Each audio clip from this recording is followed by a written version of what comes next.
Hey guys, it's Luthien, and along with Emma, we are Girls with Sabers. This is the start of a shorter podcast where we discuss our hopes and ideas for Episode 9, like you haven't heard those already, and future Star Wars films and serials. Or you might want to call it off the cutting room floor discussions, because we go on epic tangents, and typically we make our recordings about 3 to 4 hours long, hence why we edit all our podcasts. But don't worry, we're not abandoning our longer, more detailed podcasts. This is just going to be a little bit shorter, and you get to hear the stuff we had to edit out. So proceed listening with caution, because there's going to be epic fangirling going on. We'd love to hear your reactions in the comments below, so don't forget to like and subscribe if you haven't done it already. You know the drill.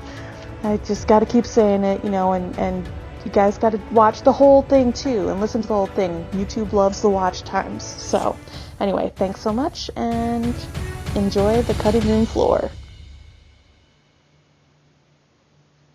There's a theory out there, or a speculation, that they'll hire Sebastian Stan to come back. There's a fire. I hope to God they do that. That would be amazeballs. They talk to each other on Twitter, where he goes, "Thanks, Dad," or whatever, like he's Luke Skywalker's son, or they just have this really awesome banter.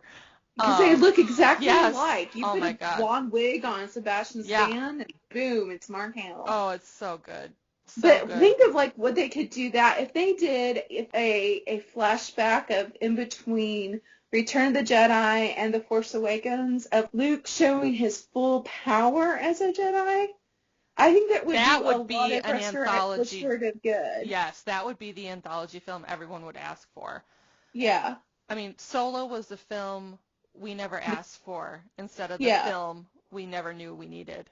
And I really feel if that happened with Luke Skywalker, where we saw the stuff after Return of the Jedi and they went down the semi-EU route. Oh, holy cow. That would be phenomenal. And then leading up, I mean, yes, giving us the other media outlets of the comics and the books. That's awesome. That's so awesome. But give us a trilogy where we see Luke go on these missions. Yeah. Give us a trilogy where we see the build up to him taking a young Ben Solo with him. Right. So we can get this so we can feel what Luke was feeling at the end of The Last Jedi. Let go, Luke, let go. Think of all this build up that Luke had, and all this pent up anger and frustration and hurt and malice and any adjective under the sun. He's feeling all of this, all of these emotions, enough to run away and hide. And he left the map to where he was going, but fine, whatever. But still, going into exile because he couldn't face that in himself, that he had a speck of doubt about his nephew. That's horrific. I would love to see the build up to that, and I think that would be a great answer to fans who saw in less than 3 hours the demise of their childhood hero.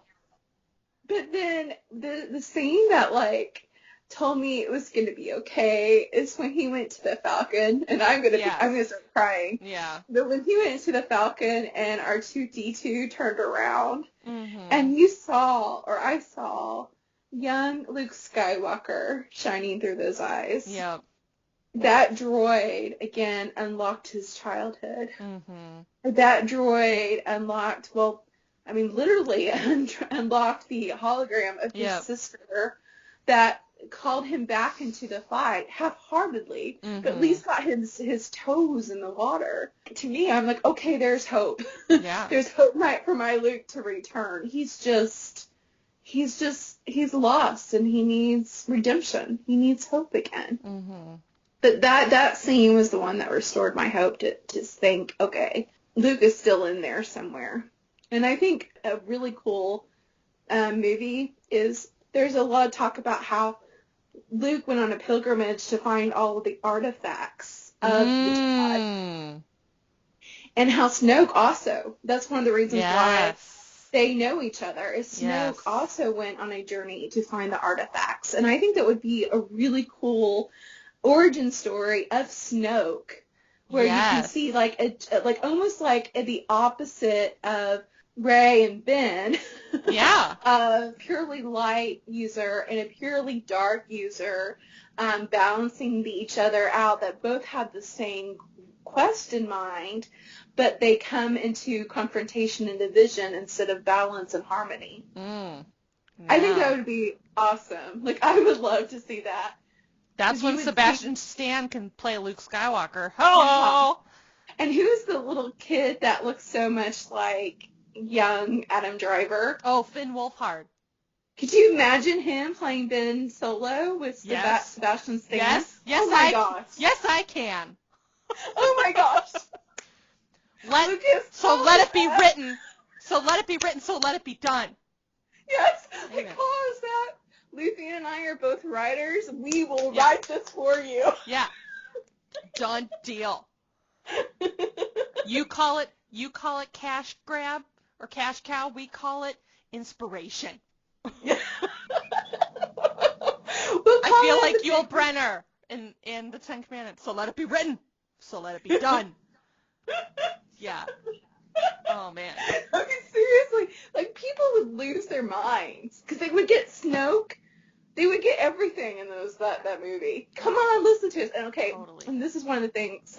One thing, you know how we listen. If you look like me and you listen to podcasts, well, I edit them, so I'm like, oh gosh, I wish I said that, or I wish I didn't say that. One of the things that when we talked about Luke coming as a Force ghost and all the power, because he'd be in the fullness of the Force there that he willed, and I asked you a question of, do you think they'll come back allow Sith to come back or dark side users to come back as spirits, because some of that appears in the EU.